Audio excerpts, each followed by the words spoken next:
Benvenuti a questo nuovo panel dedicato alla Russia e al mondo dell'informazione nell'ex Unione Sovietica, il secondo dopo quello di ieri.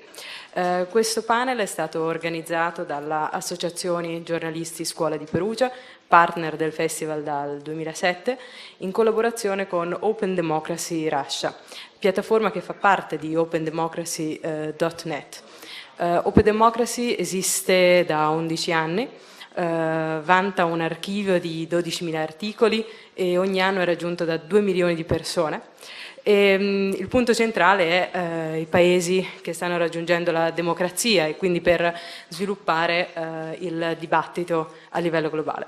Open Democracy, il settore russo, invece esiste da meno tempo, dal 2008, e diciamo che si può ben dire che è uno dei migliori fonti di informazione per chi vuole sapere qualcosa di più sulla Russia, che si trovano online e in lingua inglese, sia dal punto di vista economico, politico, culturale. Qui accanto a me abbiamo il fondatore, uno dei 2 fondatori di Open Democracy sezione russa, Zygmunt Geciolovsky, che poi ci spiegherà come è anche nato questo progetto. Bene, la Russia è un paese enorme dove sappiamo bene purtroppo che i giornalisti ancora oggi rischiano la vita. Tutti ricordiamo Anna Politkovskaya, ma dietro di lei ce ne sono tanti che sono scomparsi, hanno perso la vita oppure sono rimasti brutalmente feriti. Secondo uno studio che ha calcolato le persone che sono rimaste vittime o scomparse tra il 93 e il 2009 dell'Unione Russa di Giornalisti con Glasnost Defense Foundation e Center for Journalism in Extreme Situation, se ne è calcolati 300 tra scomparsi e uccisi. Vorrei iniziare con una citazione presa proprio da Anna Politkovskaya, la quale diceva che i servizi trasmessi in TV e gli articoli pubblicati sulla maggior parte dei giornali sono quasi tutti di stampo ideologico. I cittadini sanno poco o niente di quello che accade in altre zone del paese e a volte persino nella loro regione. Bene, quindi capiamo quali siano le problematiche e è per questo che vorrei chiedere subito a Zygmunt, il primo degli ospiti che vorrei intervistare, qual è oggi la situazione in Russia e soprattutto perché oggi abbiamo così bisogno di un giornalismo di inchiesta.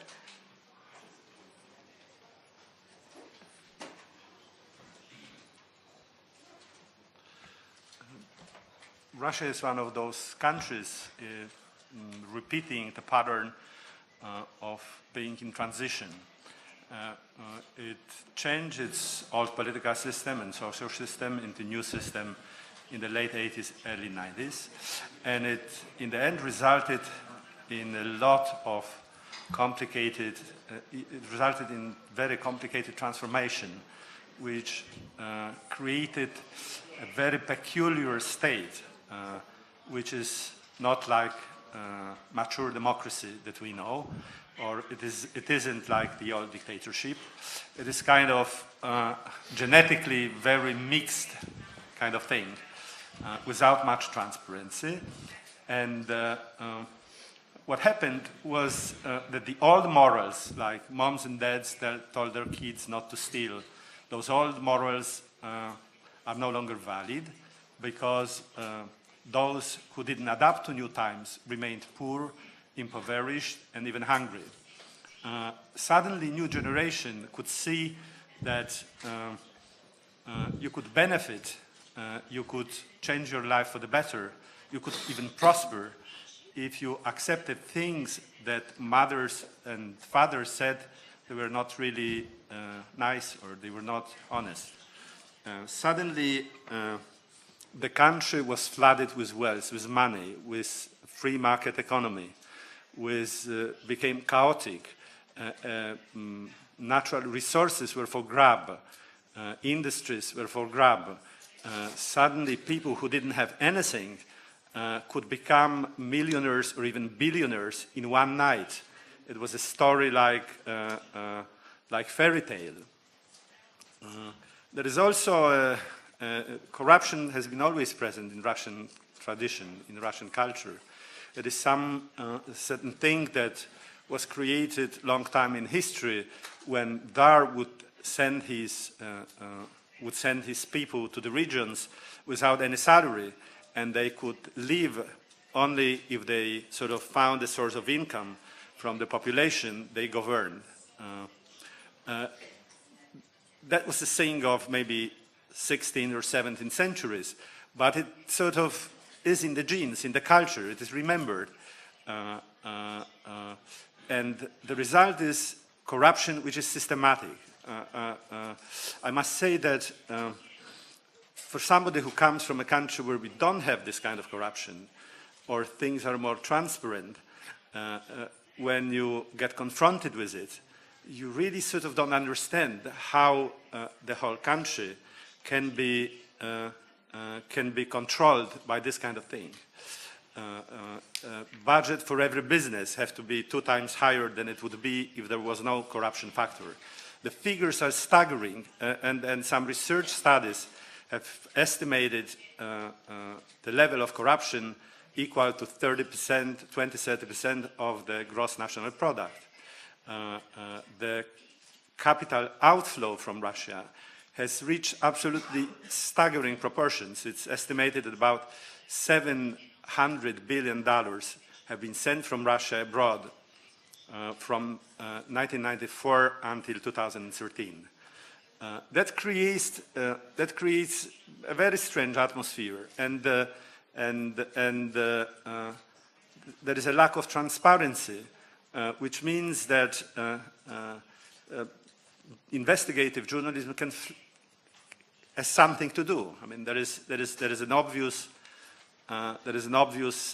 need for this kind of journalism. We want to find out how the money is being stolen, how the money is being transferred abroad, how our politicians benefit and how our politicians enrich themselves, how our ecology is ruined for the sake of businesses. So there is a whole variety of questions which need to be answered. People would be interested to find out, and there are brave journalists in Russia who want to provide that answer.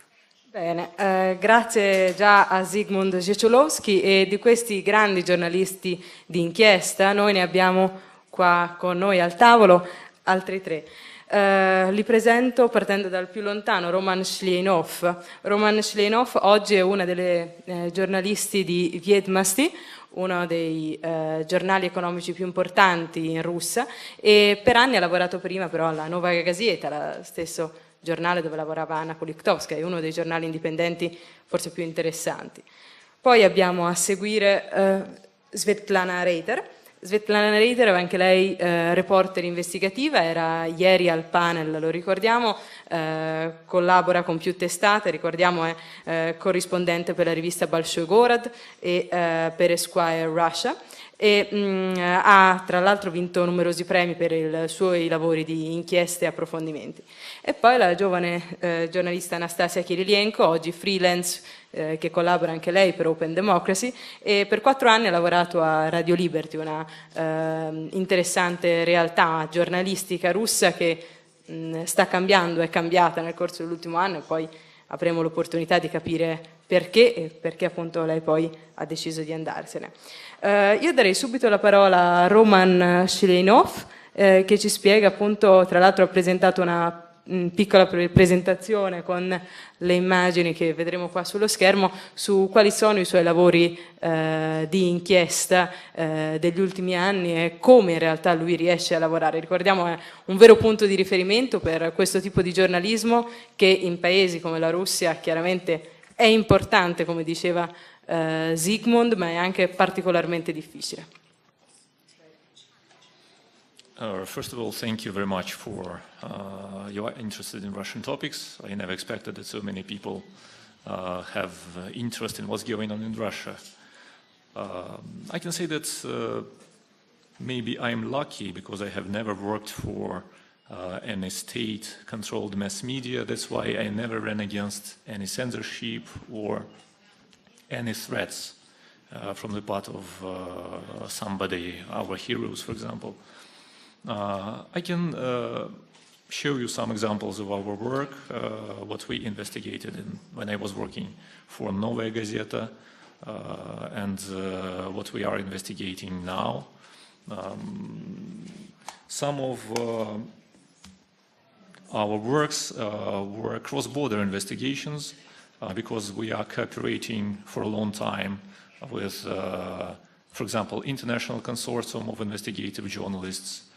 It's the organization based in Washington, and this organization unites more than 100 investigative journalists all over the world.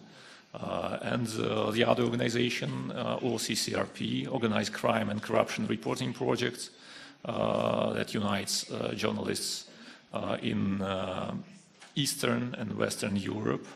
And also there were a lot of stories we published together, basically at Novaya Gazeta.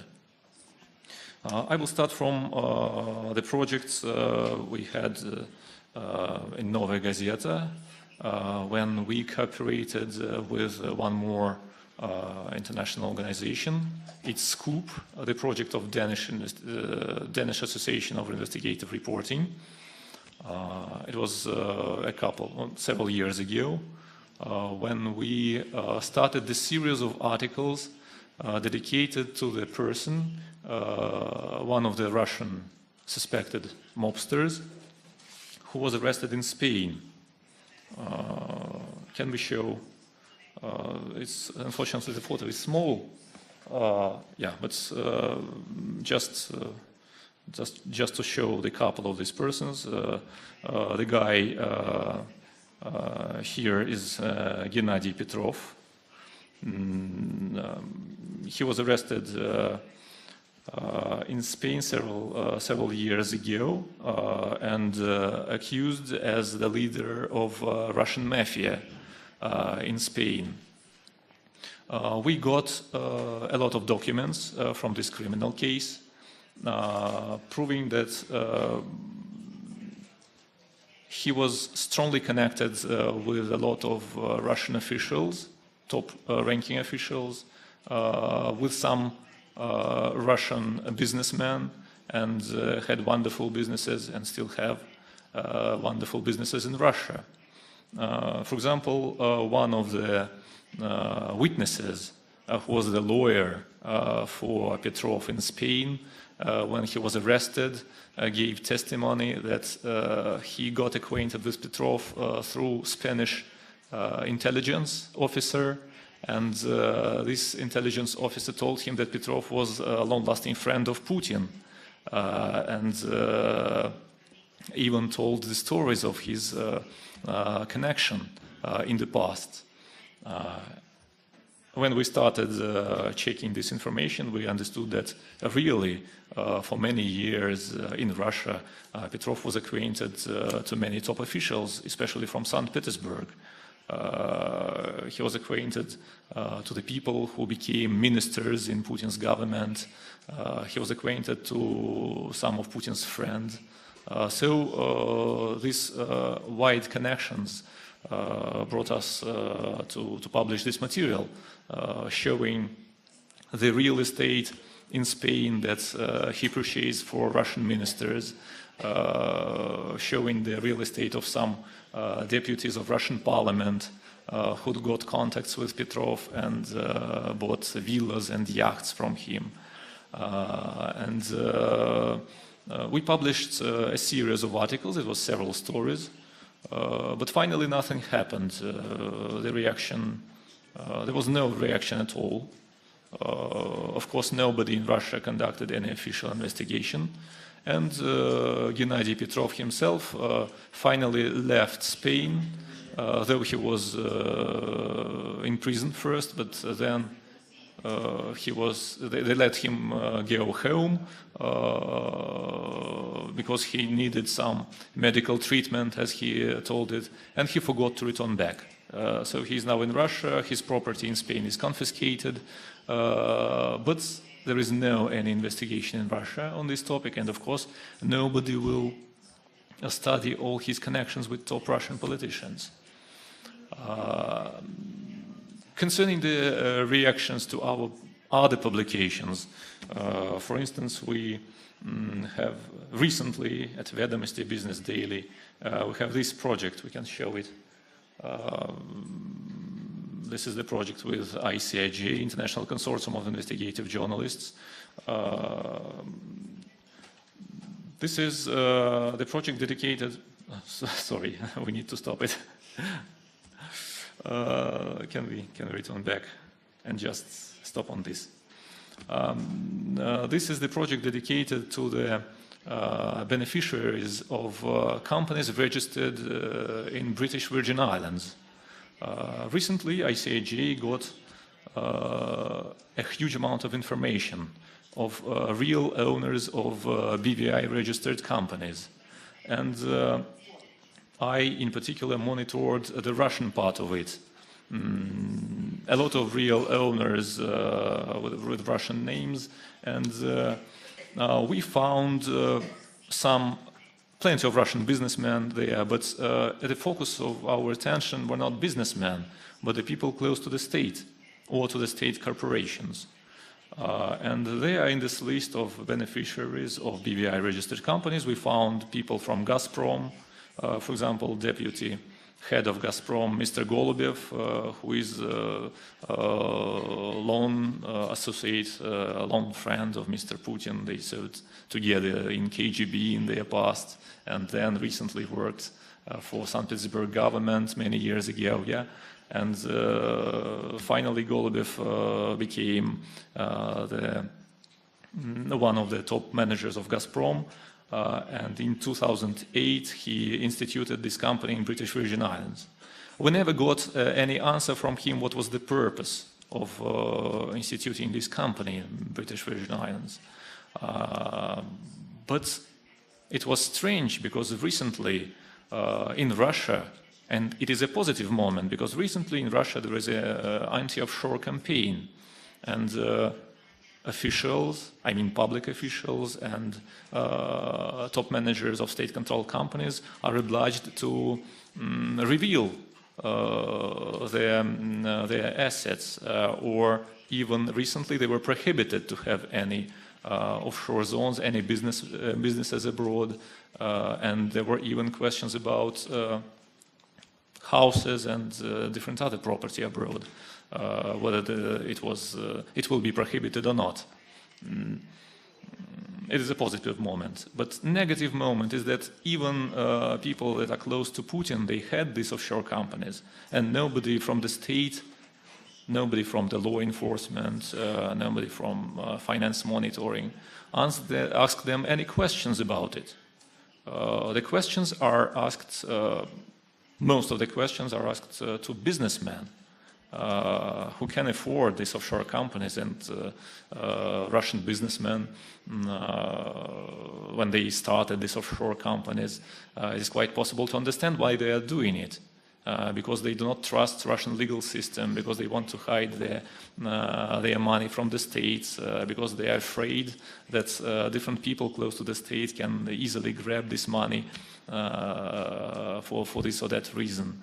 But unfortunately, there are no big investigations from the part of the state concerning these top-ranking officials and people, I mean top managers of state-controlled companies who have or had some offshore companies. Roman, una domanda. Negli anni, da quando tu hai cominciato a lavorare come giornalista di inchiesta a ora, passando da Novaya Gazeta a Viedmasti, poi con vari progetti di cooperazione internazionale con altri giornalisti, quanto è cambiato il tuo modo di fare inchiesta rispetto al passato? È diventato più difficile? Ci sono delle difficoltà maggiori anche a causa appunto di questa dilagante corruzione, come appunto accennava anche Zygmunt?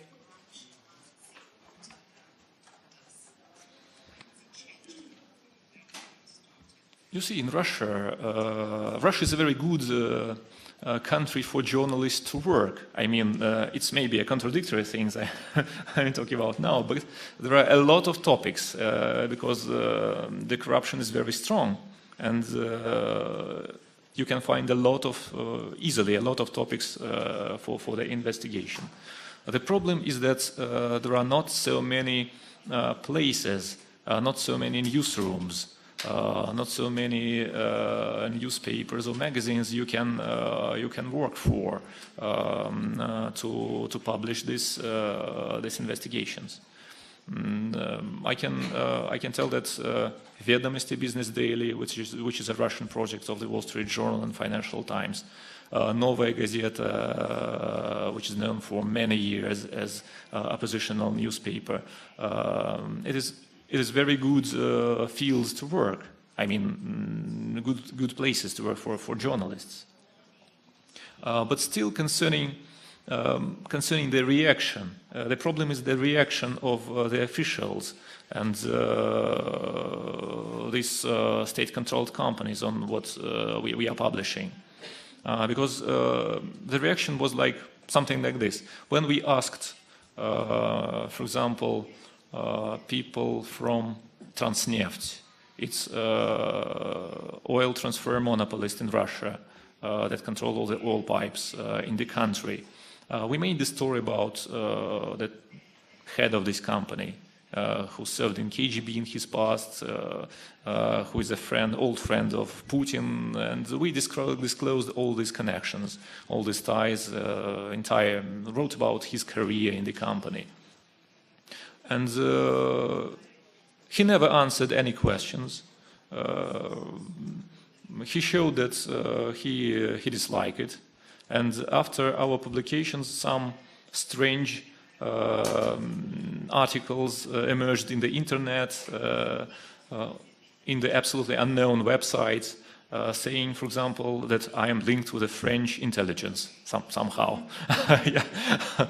By the way, it is a funny thing, but when we published this project with ICIJ, monitoring these companies registered in BVI, the articles emerged in the internet, in Russian internet, saying that we are the part of CIA, American intelligence, and that's why we are given this information, and that's why we are able to work in this sphere. Partly it is something ridiculous, yeah, but generally we can see that the people who start this campaign after the publication, they are using the same fears that in Soviet Union were used, yeah, when people who are criticizing the officials, people who are disclosing something that the officials want to hide, they were considered to be the enemies of the state. And here we have absolutely the same situation.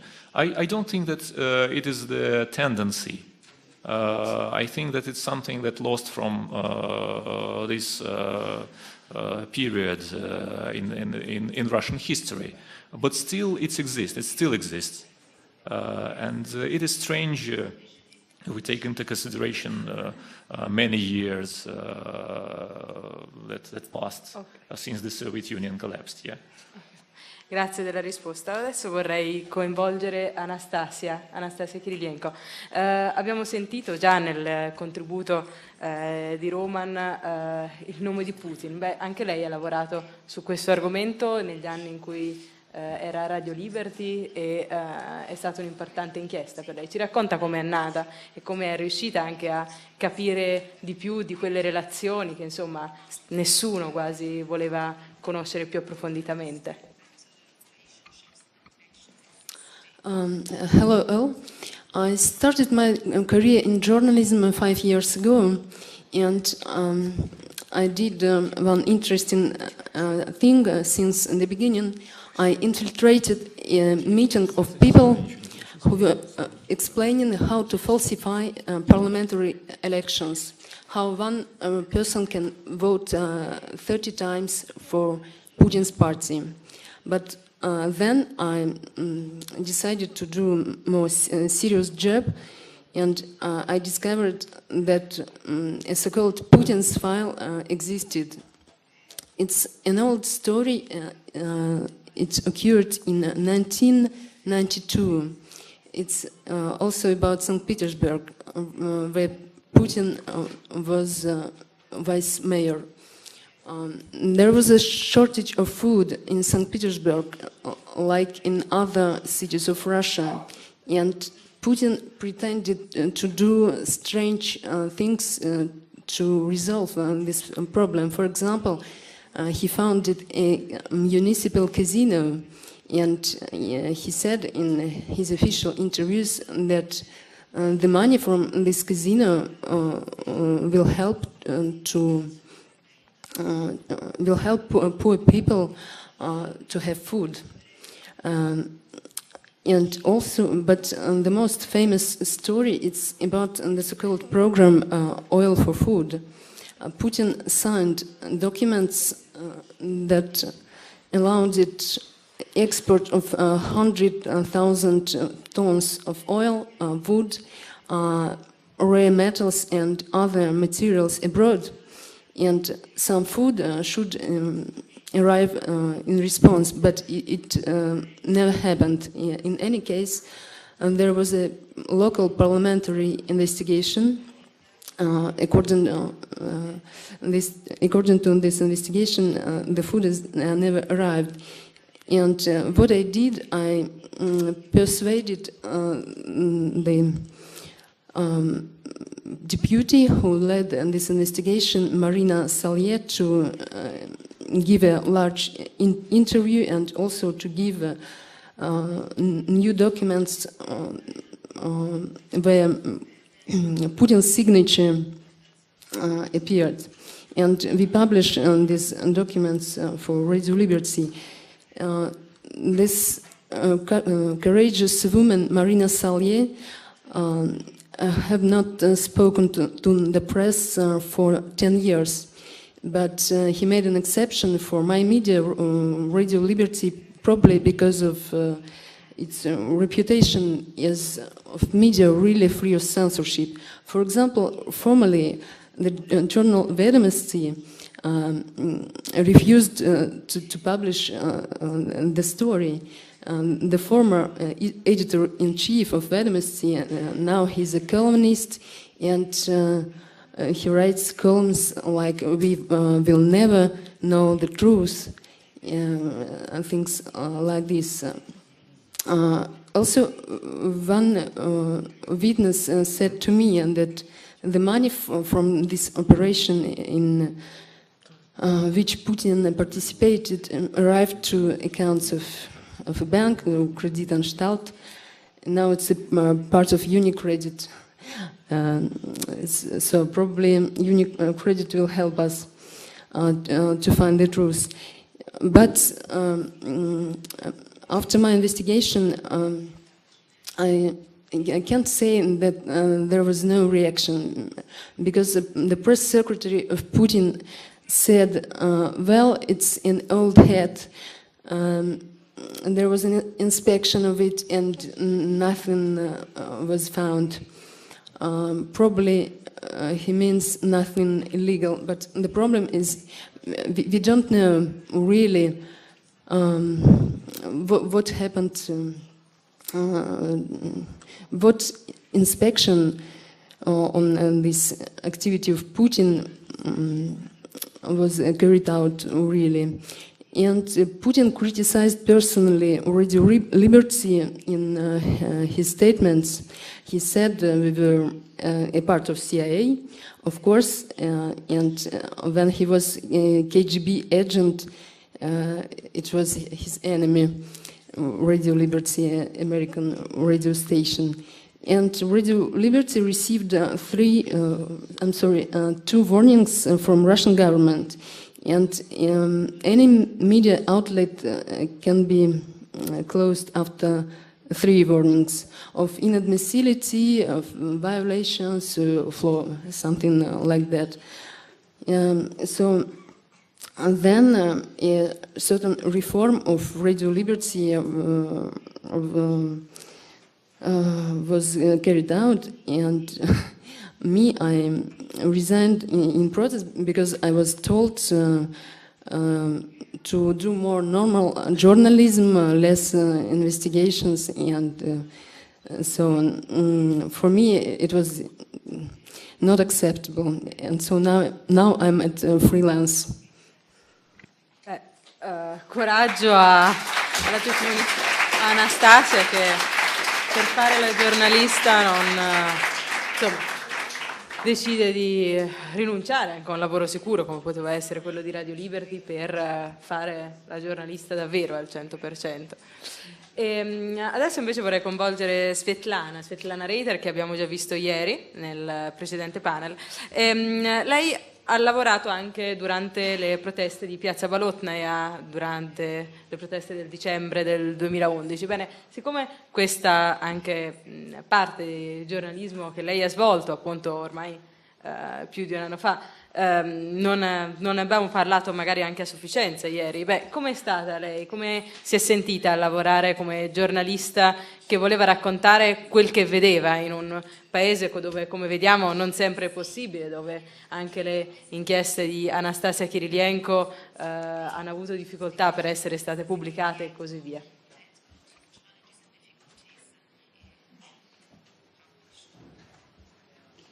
Right. First of all, the case of Bolotnaya was not in December 2011. It was on 6th of May 2012. Secondly, maybe I was lucky, like my brilliant colleague Raman, but I never faced any problem investigating Bolotnaya case. The only one problem I had, for example, unlike in the United States, the sources in Russia, I mean, the sources of information are much more closed. So if you want to write, let's say, about court case, you need to be, I'm sorry to say, a good friend with a lawyer. And that's a tricky thing, because lawyers can give you information. From the other side, lawyers want to use you in their own interests. So when you're working on the case like Bolotnaya or any other court case in Moscow, you always need to remember that you can be used, either this or the other way. So, well, the thing is, I'm writing about Bolotnaya for almost a year now, and I think I made like 20 articles altogether. And, well, in the beginning, it was just what I observed myself. And then I got materials from the investigation parts, investigative sort of part. I mean, like real investigation, not investigative journalism. And then, well, then I was just reading the case, and then because the court started, I was going through the court, and then, which was not very easy for me. I even made a friend with the official investigator, because you always need to understand what they're thinking. Sorry, I'm too close for this microphone, to the microphone, yeah? That's my regular problem. Okay, so, well, I mean, so I just made a friend with an investigator, and anonymously he told me what they're doing, how they're investigating the case. And what I understood, you can't say that the investigation system in Russia, I mean, like investigation, not the investigation journalism, they are working fine. The only one thing, they're not working symmetrical, if you know what I mean. So the thing we had on Bolotnaya Square, it was like, roughly to say, it was a riot between the demonstrators and the police forces, special units. So what they're doing, they grabbed basically in a year, they grabbed 30 people and they will grab 40 more. The people who were participating in the riots from the demonstrators' side, but they didn't started any case or pled guilty against any policemen who were walking there. And if you looked at the video, or if you will talk to the people who were on that Bolotnaya Square at that time, then you can see that police was really tough and rough.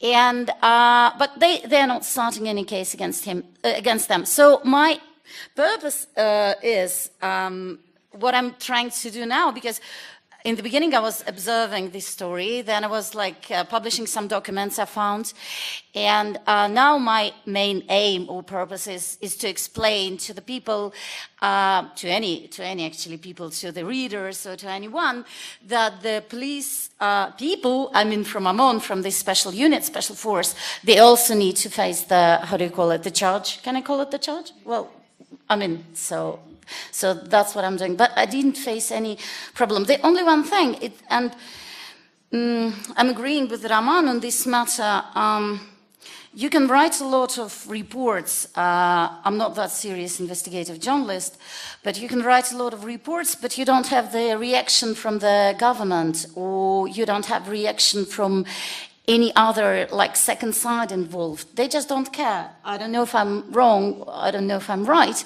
but sometimes you're thinking like you're writing for nothing. You're finding a lot of, for example, I mean, my favorite story in this matter is I wrote 2 articles. One was about the fake medicines in Russia, in Moscow, and well, it was, I just like had a list of the medicines and they are not working, right? And I mean, they cost quite a lot of money. So I wrote it for the Esquire magazine, and funny thing is we had a lot of, I don't know, letters from the people who are selling these medicines saying like, no, you're wrong, our medicines are working. Well, we approved it's not working, but nothing changed. And the second story, which I like even more, with a colleague of mine, we did a story about the corruption in the medical institutes, and for me it's like top of the pop, because if you let corruption in the medical institutes, that's the end of story, right? If you have students and they're paying for diploma with a, they were naming figures quite openly. They were naming, you know, names of the professors. They were naming, you know, the amount of, how do you call it, the bribe for the diploma. And if you have in your country, if you have the students who are like buying diploma and probably later they'll, I don't know, go to a kid as a pediatrician, that's the end. So we are publishing this story, and I mean, we didn't even had a letter from the medical institutes. So they just, I'm sorry to say, they just swallowed it. I mean, that was outrageous, because I thought they're like, I don't know, you know, the whole universe will explode, but nothing happens. So I can write as much as I can about Bolotnaya Square, but I'm just sometimes really feeling depressed, because I mean, I'm writing and writing, and still I'm sure no one from these police people will face the court, and that's sad, because I even interviewed the police people who worked there, not all of them, because it was like around 10,000. So I interviewed like 6 to 8. And actually, in the interview, they were saying absolutely different things than on the, like, you know, testimony. Can I call it testimony or whatever? So, I mean, for me, it was clear, because they told, I don't remember who beat me, I don't remember with whom I had a fight. So that was a clear, like, something is wrong. And the lawyer, a couple of lawyers actually, they sent some, I don't know, letters to the courts asking to start the investigation precisely on these 6 police people, but they didn't start the investigation, so nothing changed. And that's actually the only thing, well, not the only, but the thing I don't like the most. I mean,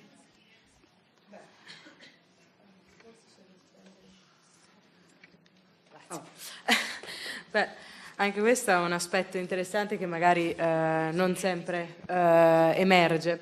Vorrei chiedere sempre a Svetlana un'altra cosa. Viste anche le sue competenze linguistiche, visto ovviamente i suoi rapporti anche con la stampa straniera, come pensa che vengono riportate le notizie dalla stampa estera, no? Rispetto alla Russia? Sono fedeli, oppure nota che c'è una qualche diversità rispetto ovviamente a quello che succede, no? Diciamo, direbbe, io se fossi una giornalista inglese o italiana scriverei diversamente, oppure forse perché semplicemente il tipo di lettori è differente, oppure nota che si potrebbe fare di più o diversamente.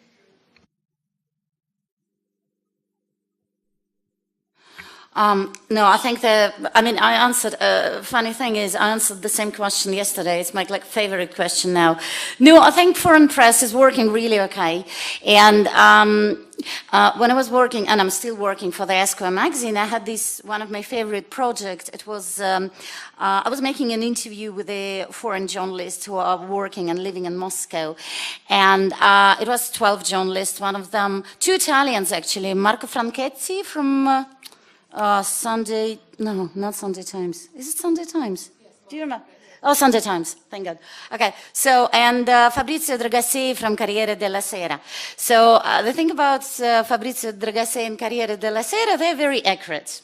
They're very decent, very accurate, they're okay with the details, but they're not doing like investigative reporting or whatsoever. And Marco Franchetti, he's one of the, to my point of view, he's one of the best investigative reporters in Russia. And he also did a lot of stories about Italy, about, how do you call it, Camorra? Mafia.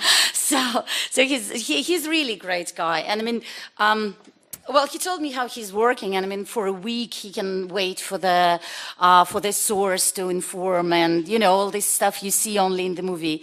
So he's really great guy. And as for news, well, lately in a couple of years, I think foreign press is very accurate on the Russian news. And sometimes it's vice versa. For example, when I was in United States in January, was it? I think in January, we had this massive scandal about the Russian boy called Maxim Kuzmin. He died in the United States, and because we have this anti-Magnitsky law, if you know what it is, which is not letting Americans to adopt the Russian kids, it was a huge scandal in Russia. So, but I was in New York, so I was reading Russian news and American news, and Americans, I must say, were very accurate. They were not, you know, announcing the verdict or anything like it. But if I was reading the Russian state press, it was a nightmare, because before even official investigation, journalists were writing that the kid was killed by his adopted parents, like killed, raped 6 ways to Sunday. They give, you know, him medicines or whatever, dragged him with heroin or something, and, you know. So that was terrible. And in this case, you can see how foreign press and American press in this case is more objective, you know, because they were not drawing any conclusions before the official investigation.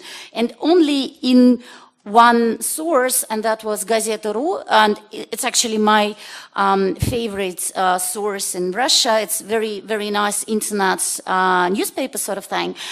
They were very objective. They were doing, so I mean, sometimes you see it vice versa, but I don't remember lately in 2 years, if to talk about news and reports, that foreign press will do something. Maybe sometime on opinion, or how you call it, opinion, op-ed.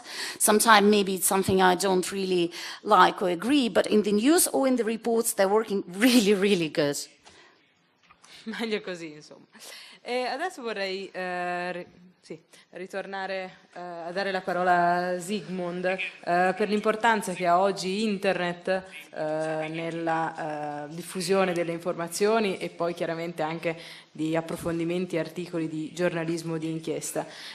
Quindi qual è il ruolo di Internet oggi in Russia? È minacciato anche dalle ultime politiche chiaramente che vengono adottate dal presidente Putin e dal suo governo, e qual è il ruolo in questo di Open Democracy Russia, quanto è diffuso in Russia e quanto favorisce ovviamente il dialogo tra russi all'estero, russi in patria e ovviamente tutte le persone che si interessano all'argomento.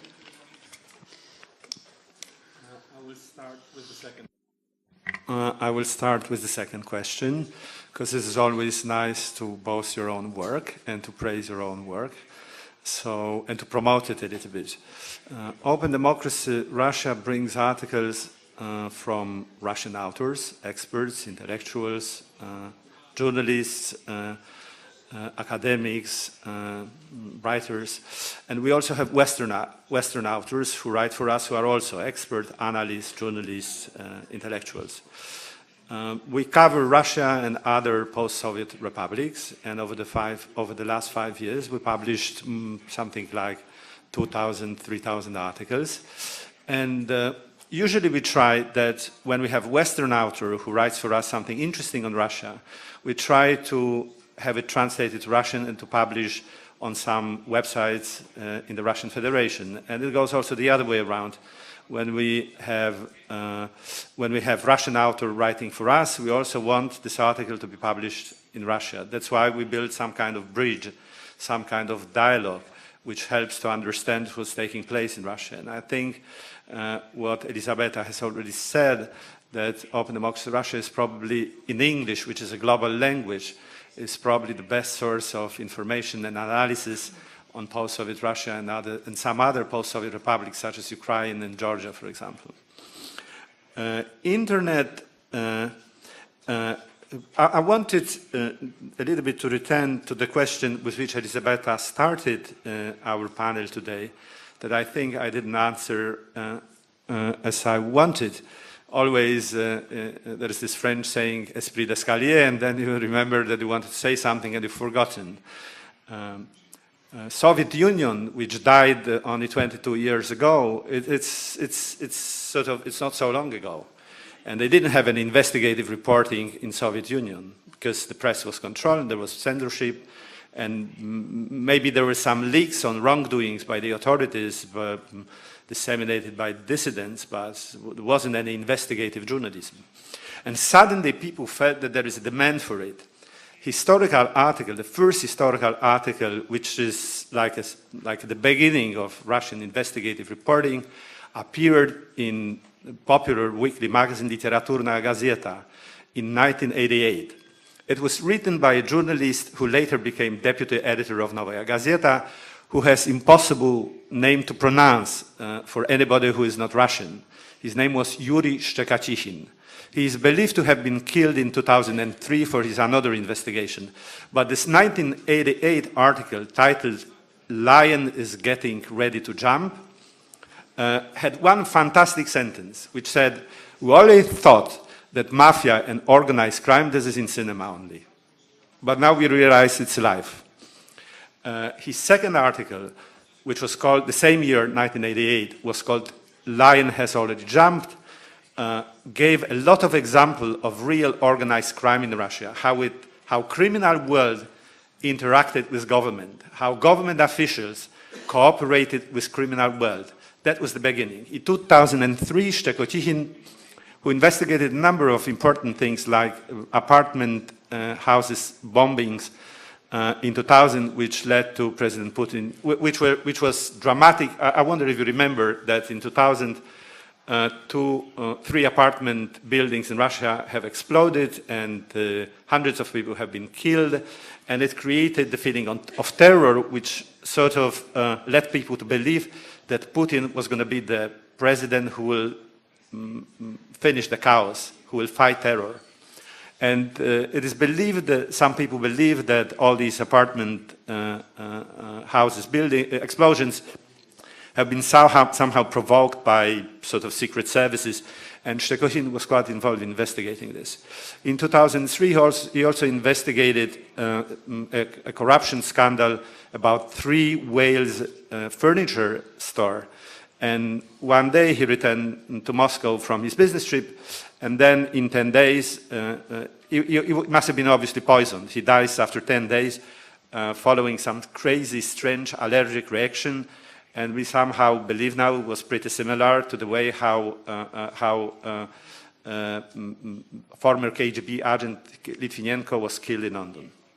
Now, I wanted simply to pay tribute to the very brave man who was the father of Russian investigative reporting, and I think we should remember his name, and I repeat it again. His name was Yuri Shchekachychin. Now about Internet. Internet is a great thing, and as yesterday one of our colleagues, Max Trudolubov, said, it's of course not only a tool in the hands of investigative reporters or investigative bloggers. It is a tool, it is a space which is actively used by government, by secret services, by pro-government parties, but also by opposition-minded activists. So some results are simply stunning. The recent revelations about wealth and property of some parliament members, they were absolutely fantastic. For example, I give some examples. There is a former parliament member whose name is Vladimir Piechtin. He was parliament ethics committee chairman. Apparently, it turned out that this fellow, with his modest parliament salary, was able to buy hugely expensive property in Miami in the United States. Actually, Miami is a favorite place for Russian parliamentarians to buy property. They like palms and beaches and sun and maybe exotic fruit. So, of course, they know this is safe. You know, someday, you know, their political career is over. They want their kids to study abroad. They want their kids to have successful life and good life abroad. So they buy property and they park their money abroad. This was Alexei Navalny who broke out this news about Piechtin having this apartment, and also a number of other deputies. That was a huge scandal. It was a huge success. I must say that it was really impressive. And of course, internet, without internet, the effect wouldn't have been as strong. And Piechtin is out of parliament now. He said, oh, I'm sorry, and he had to resign. So contrary to my colleagues who complain about lack of reaction from the authorities, actually, if you have really something strong and powerful, maybe there is always some kind of reaction. Maybe they pretend they don't react, but in fact they do. Okay. Grazie a tutti, grazie a Sigmund per questo anche ultimo contributo. Bene, io adesso abbiamo qualche minuto, vorrei lasciare la parola al pubblico se volete fare alcune domande ai nostri giornalisti o a Sigmund. Non so. Ora arriva. Hi, I wanted to know your opinion about the case around the Pussy Riot. As a Russian journalist, do you have any information or news? Thank you.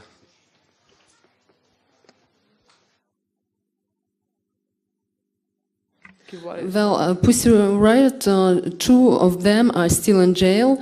Yesterday, one of the girls, Nadia Tolokonikova, was refused the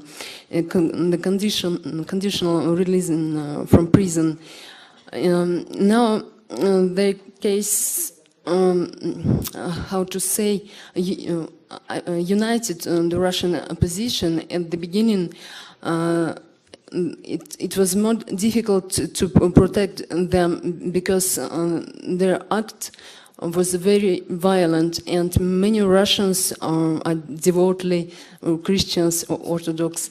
They were shocked, but now it's a real struggle for them. Me, for example, I write letters to a colony because sometimes it's possible even to send emails in prison. Sometimes you have to write by hand.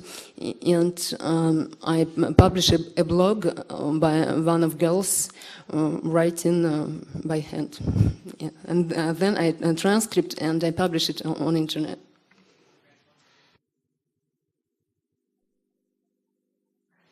Bene, sicuramente anche questa esperienza è molto interessante. Io vorrei, adesso mi è venuto in mente di chiedere una cosa un'altra volta a Sigmund, perché non ho detto, però è stato interessante, che lui, oltre a giornalista, cofondatore del Open Democracy, la sezione russa, ha anche girato in documentario contest, che appunto è girato in un campo di prigionia femminile. Appunto, parlando delle Pussy Riot, magari potrebbe essere interessante qual è stata la sua esperienza, quali le difficoltà se ne ha avute e come ricorda questa realizzazione. This was a documentary on beauty contest in Novosibirsk, female prison. And it simply seemed absurd to me that, now this is pretty well-known thing, but when I discovered that prisons for women can organize such things as entertainment for prisoners, I was sort of a little bit surprised and wanted to find out myself how it goes. And there are not too many, that's interesting, there are not too many women prisoners in Russia. Russia has a large prison population. It is smaller than the United States, but still it's around 800,000, 900,000. Of course, it varies. 900,000 people in jail, but women are only 50,000. What is also interesting, men who are prisoners, who are convicts, they're often sent to prison for repeated crime. I mean, women don't do it. Usually women, 50,000 women who are now in Russian jails, Usually when they released or when they receive early conditional release for good behavior, they usually try not to come back. Or the percentage of women who return to prison for repeated crime is not as big as with men. Prison is very bad for women. Russian labor camp for women is a very depressing thing because they are isolated from families, they are isolated from kids, they are isolated from husbands, they have to work every day because otherwise the pay they receive feeds them, it's the system, and sometimes this work is sort of useless because there is no demand for the product, for production. In this particular prison, they would sew uniforms for military and militia and for police and for prison guards. This prison contest, it wasn't easy to work because, of course, we had escort. We were followed by prison guards all the time. They followed and controlled and monitored every step we made in prison. And also, it's always a very uncomfortable situation when you are in prison and you have to interview somebody who's going to spend their 6 years, and you can leave later that day. It always gives you some kind of very uncomfortable feeling. No matter if this person is criminal or has robbed some shop or bank or killed somebody, it's always very unpleasant. So I didn't have any fun, I must say. It was this kind of sad movie and sad experience, and I didn't have the feeling that these people were sentenced for nothing. They were real criminals. They were real offenders. And they received their sentences, in most cases, for doing things for usually in every country people are sent to prison. Maybe those sentences were longer than they would have been in other countries. But still they were criminals. But still there is this Russian concept and Russian belief that criminal, even if he is responsible and guilty, his guilt, society is also responsible because it didn't create necessary conditions for a criminal to live honest and decent life. So in general, it wasn't a very, very joyful experience. Posso raggiungere? Sì, adesso interviene Anastasia. Sì, volevo raggiungere qualche cosa. So, according to Russian NGO, Russia in prisons, there are 300,000 people in prison illegally. They are innocent, according to this NGO. It's because you can't probably even imagine what the Russian justice system is. The judge supports all the time and the prosecution and never the lawyers. And also just one example, we have now an ombudsman, especially for imprisoned businessmen, to show him for foreign investors. But it means that in Russia we have many fabricated cases also against businessmen, and now there is a brain drain of businessmen from the country. Too many fabricated cases. Ok, grazie. Tra l'altro mi era venuto in mente di fare questa domanda a Zygmunt perché proprio oggi, leggendo di Nadezhda Trokonnikova, una delle Pussy Riot, appunto ancora in prigione, lei aveva sdegnosamente rifiutato di partecipare al concorso interno di Miss Fascino. Quindi poi invito chiaramente sempre il pubblico, se vuole, a fare delle domande, a intervenire se vuole. E una cosa che appunto mi interessa ancora chiedere, innanzitutto a Anastasia. Ah, ok, perfetto.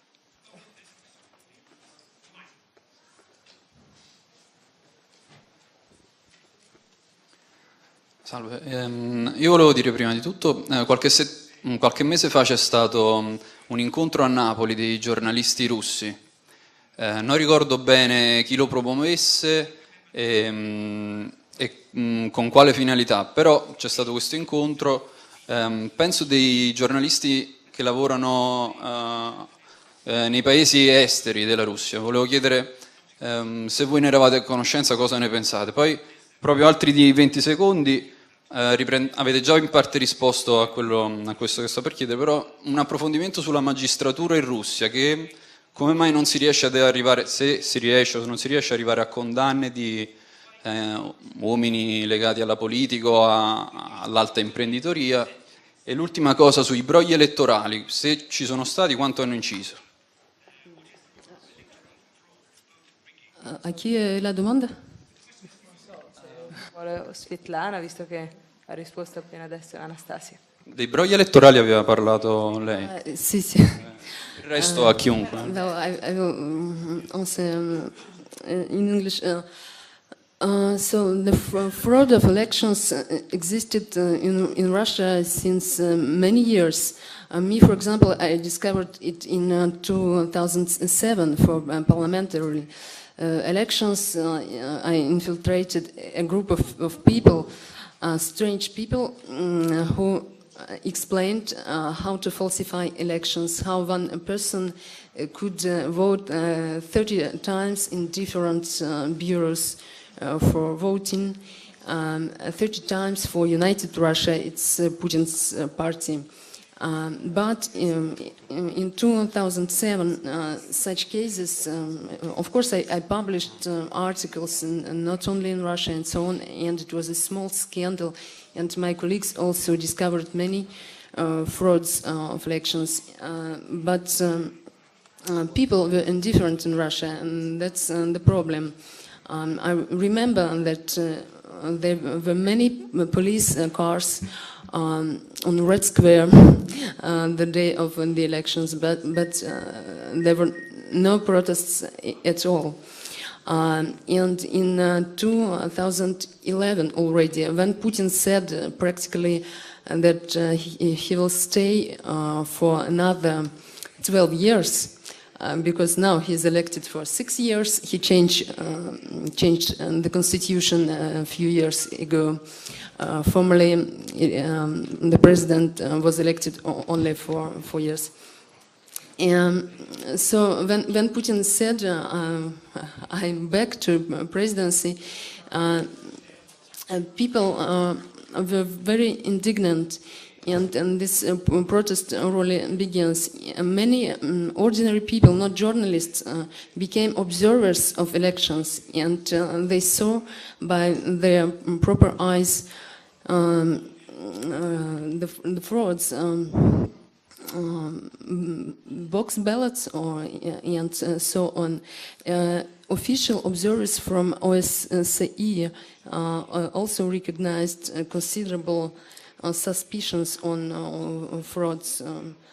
So how many people did really vote for Putin? It's difficult to understand, even knowing all the investigations. But one thing is clear. Now few people really support Putin. I also did an article on normal people who support Putin, and it was difficult to find in Moscow. Not somebody from Gazprom, but just ordinary people. There were very few. So the election, and officially, I don't remember how many votes Putin received. 67 or something, even more, 74. Well, it's not real. And the second question, sorry, probably somebody else will respond. Ok, forse se magari la ripeti, perché magari nel frattempo Roman può rispondere. Sì, erano due. La magistratura in quale situazione è in Russia, che rapporti ha, se ne ha, con la politica, e l'altra, se eravate a conoscenza di un incontro di giornalisti a livello internazionale russi che c'è stato a Napoli dei mesi fa. Io ho assistito solo a una giornata e sembrava ci fosse molto consenso unanime su tutto quello che si diceva in ogni caso. Non so se voi ne siete a conoscenza. No, unfortunately I didn't know about this meeting and I never heard about it, yeah? Concerning the situation with the judges, you need to understand that we have a little bit different law system in Russia, I mean legal system in Russia. The judges are not the investigators. At the same time, we have no this practice of court investigation. Yeah, it's partly started, but it's not the same as in Italy or anywhere in Europe. So if we're talking about investigators themselves, they are considered to be independent according to the law, and according to the law they can do a lot of things. But the reality in Russia is that the law is something different from reality. In reality, the investigators are absolutely,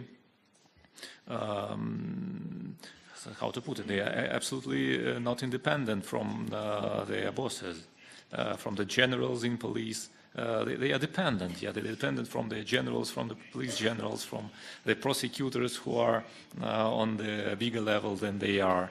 And at each level there is a kind of mutual dependence, of course, you know for sure, and we know for sure that Russian law enforcement are corrupted themselves, and if they start any investigation concerning top-ranking officials in particular, in majority of cases it means that some top-ranking official became somehow not convenient for the system, or the system decided to get rid of him.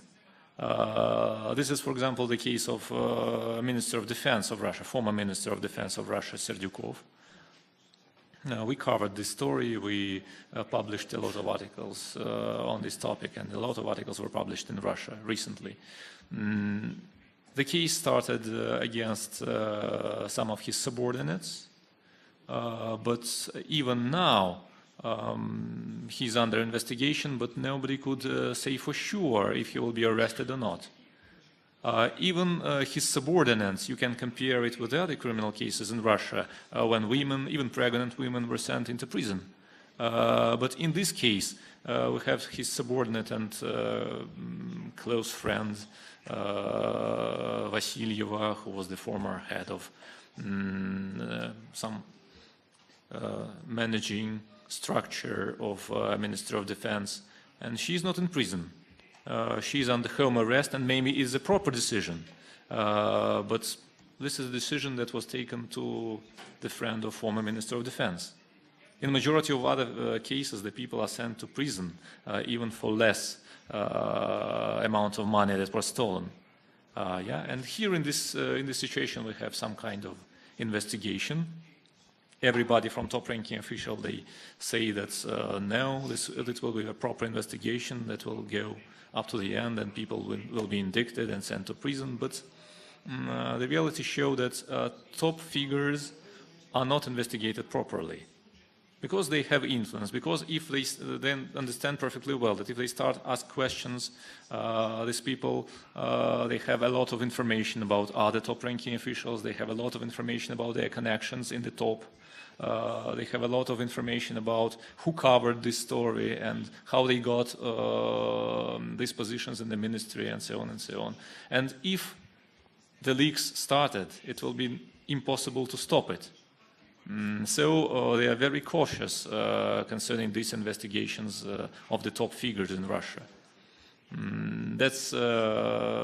It's maybe impossible for them, I mean for top-ranking officials in Russia, to investigate the cases of their colleagues and to give orders to investigate these cases properly, because all of them are linked together. And if somebody will start to talk, the others will feel not safe. Can I also answer? Partly. Hi. The thing is also with the Russian judges, they're not like independent. They're just a bit artificial, if you know what I mean. For example, the whole system in Russia is not symmetrical, like I told before. For example, if to talk about this Bolotnaya case, we have two ladies in this case, and they are under house arrest. One is under house arrest, and the other one is under Well, she's not allowed to leave the country. But the system is not symmetrical, and I'll try to set an example. In this Bolotnaya case, we have, apart from this lady, we have like 20 guys, you know, and they all in prison. They're not letting them home. And on the other side, I was writing about the case when the people were blamed that they smuggled the heroin in poppy seeds, if you know what poppy seeds mean. And these people were released on the house arrest. So, and if you look at the law system, if you're smuggling, let's say, heroin in poppy seeds, then you're facing bigger punishment and bigger terms than if you're participating in the riots with the police on the meeting. So you can't, it's sometimes real absurd, because if you'll ask any judge or any investigator, they will say that we're working according to the law. But if you will see how they behave, it's absurd all the time. You can't understand their reason. You can't understand while they, let's say, putting one lady, you know, with a presumably a huge fraud to the house arrest, and putting two girls from Pussy Riot who did much less, you know, like tiny, and they're putting them to prison and to jail. And also the difference between, let's say, Italian system and Russian court system is we hardly ever have juries cases. It's normally 1 or 3 judges. And that's why we're also different. And that's why this system is also not, by, you know, not perfect at all. That's it. Una domanda, prego. Buongiorno. Io volevo sapere come è stata accolta la notizia, diciamo, della morte della giornalista Anna Politkovskaya dai media nazionali, e come vengono percepite queste notizie dalla popolazione russa. E infine volevo chiedere se lo strumento internet possa essere, diciamo, uno strumento utile per migliorare la qualità effettivamente della democrazia in Russia. Grazie. Non so se vuole rispondere sempre Roman, che ha lavorato anche lui a Novaya Gazeta, e quindi lo stesso giornale di Anna. Yeah, I worked for Novaya Gazeta at that period, and I can say that it was a rather strange situation, because first of all, if you remember the first news, when the investigation started, just in several months, there was a kind of announcement from the prosecutor's office that stated that they know already who is the murderer, and as if the links went to London. Yeah, it was very strange, because we have just talked about the investigators who cannot feel themselves absolutely independent from their bosses, and when the state prosecutor or the head of the investigative committee or the deputy head of investigative committee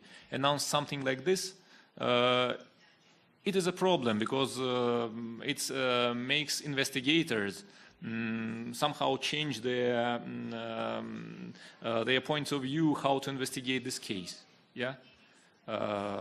Unfortunately, there were parts of this political games around this case, and state media, state-controlled media, sometimes just told about that all this happened because of Berezovsky, and all the links are with London, and these people were as if hired by somebody there to undermine the situation in Russia, to undermine Putin's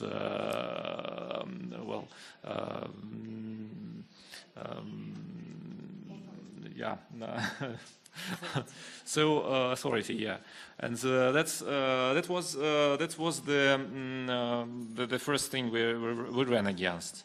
But in fact, as anywhere else, The investigators in Russia also can be, they are not quite the same people, yeah? They are different. Somebody of them prefer playing political games and never look at the real situation. And some of them still may conduct some real investigation and real research. And finally, and it is a positive thing, that finally they found those, at least, the group of people who initially followed Anna when she came to her house, to her apartment block, and they found a guy who, according to the investigators, killed her. Yeah. At least they know the names and this person, these people who gave the information about her in the city, yeah, where he lived and how he moved during the day. Yeah, at least they arrested these people, and now the question is whether they will be able to find who stood behind it, who gave the order, who hired these people, and who was initially behind this crime. In Russia, this is the most problematic thing, because even if the guy who is shooting is captured, it is not for sure that the person who stood behind this crime will be indicted. There were many cases in Russia when nobody knew who stood behind this crime, because the person who is captured and who is considered to be the murderer also understand perfectly well that he will never, sometimes he will never give the information about the guy who stood behind it, because he knows, for example, that it's a powerful person. He understood that this person will be never sent to prison. Like in the case of, for example, the journalist of Moscow Komsomolets, who was killed many years ago. It was the case of Dmitry Holodov. He wrote a lot about the Ministry of Defense of Russia. It was in 1919, if I'm not mistaken. And finally he was murdered. He was blown up with the help of some suitcase that were filled by explosion materials. And when the investigation found those who really did this, there were some people, investigation considered that there are some people from the military circles that all the time did something with this explosion, and they even trace how they did it. But they told that we will never give you official testimony since the time that the Minister of Defense will be in prison too. Because at the time Pavel Grachev was Minister of Defense of Russia, and they told absolutely, I made the interview with the investigator from prosecutor's office who followed this case, and they told perfectly, well, it was quite clear for them, if he will be not in the next cell to us, then we will never give this testimony, because we have children, we have families, and we understand what he will done with us if he will not be arrested. So that's the situation. Okay. Bene, ringrazio Roman per la risposta su Anna Politkovskaya. Per quanto riguarda internet ne avevamo già parlato anche ieri, poi oggi ne ha ricordato alcuni aspetti Zygmunt. Mi diceva adesso Zygmunt che ha conosciuto personalmente Anna, quindi giusto per chiudere, ormai mancano 5 minuti, vorrei dare la parola a Zygmunt. Com'era la giornalista?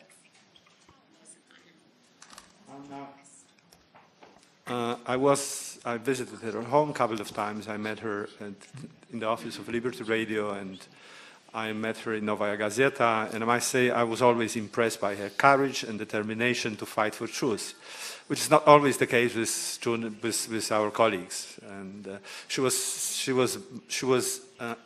she did sometimes crazy things, you know. We don't want people to be as courageous, or we don't want people to risk their lives in such a way, because they are important people to us. But at some point, Putin traveled abroad and he was asked about Politkovskaya, and he said, listen, she was so little known in Russia and now they killed her and only created problem for us.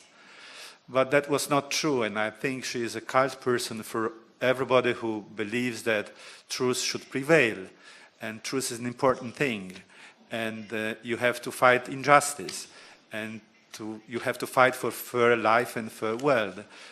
Anna Politkovskaya was a real hero, really ready to sacrifice their life, and it's good that we mention her as an example of extraordinary journalism.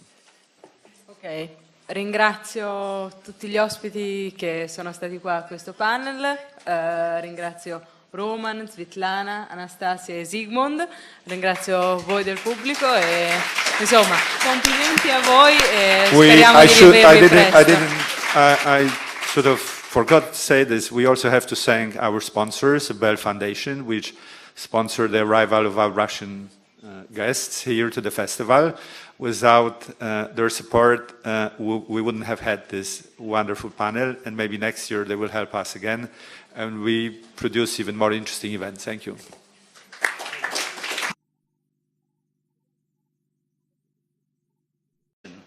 Which created a very peculiar state, which is not like mature democracy that we know, or it isn't like the old dictatorship.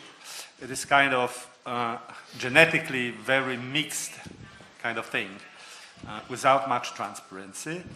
And what happened was that the old morals, like moms and dads told their kids not to steal, those old morals are no longer valid because those who didn't adapt to new times remained poor, impoverished, and even hungry. Suddenly, new generation could see that you could benefit, you could change your life for the better, you could even prosper if you accepted things that mothers and fathers said they were not really nice or they were not honest. Suddenly, the country was flooded with wealth, with money, with free market economy, became chaotic. Natural resources were for grab, industries were for grab. Suddenly, people who didn't have anything could become millionaires or even billionaires in one night. It was a story like fairy tale. There is also corruption has been always present in Russian tradition, in Russian culture. Secondo uno studio che ha calcolato le persone che sono rimaste vittime o scomparse tra il 93 e il 2009 dell'Unione Russa di Giornalisti con Glasnost Defense Foundation e Center for Journalism in Extreme Situation, se ne ha calcolati 300 tra scomparsi e uccisi. Vorrei iniziare con una citazione presa proprio da Anna Politkovskaya, la quale diceva che i servizi trasmessi in TV e gli articoli pubblicati sulla maggior parte dei giornali sono quasi tutti di stampo ideologico. I cittadini sanno poco o niente di quello che accade in altre zone del paese e a volte persino nella loro regione. Bene, quindi capiamo quali siano le problematiche e è per questo che vorrei chiedere subito a Zygmunt, il primo degli ospiti che vorrei intervistare, qual è oggi la situazione in Russia e soprattutto perché oggi abbiamo così bisogno di un giornalismo di inchiesta.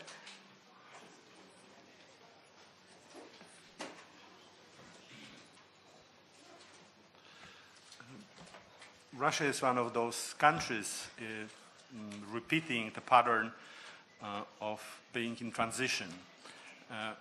It changed its old political system and social system into a new system in the late 80s, early 90s.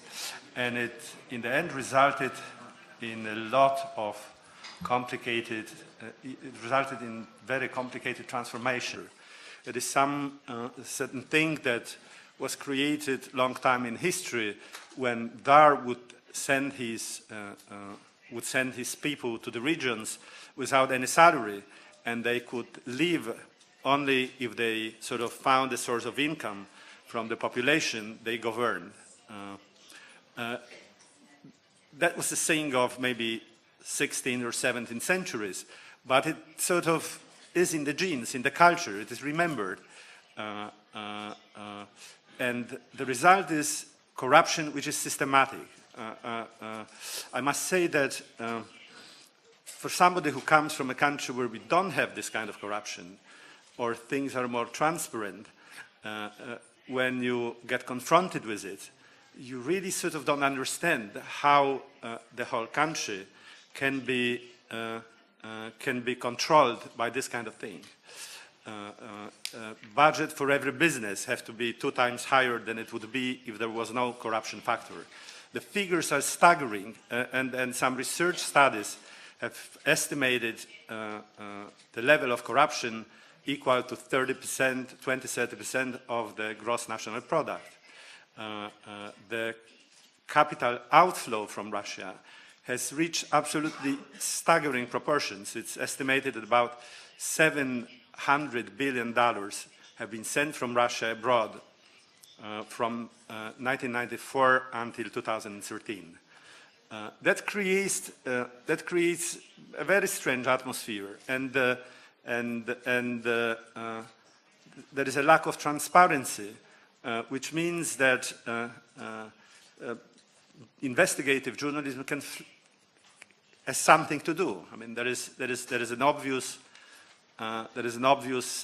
need for this kind of journalism. We want to find out how the money is being stolen, how the money is being transferred abroad, how our politicians benefit and how our politicians enrich themselves, how our ecology is ruined for the sake of businesses. So there is a whole variety of questions which need to be answered. People would be interested to find out, and there are brave journalists in Russia who want to provide that answer.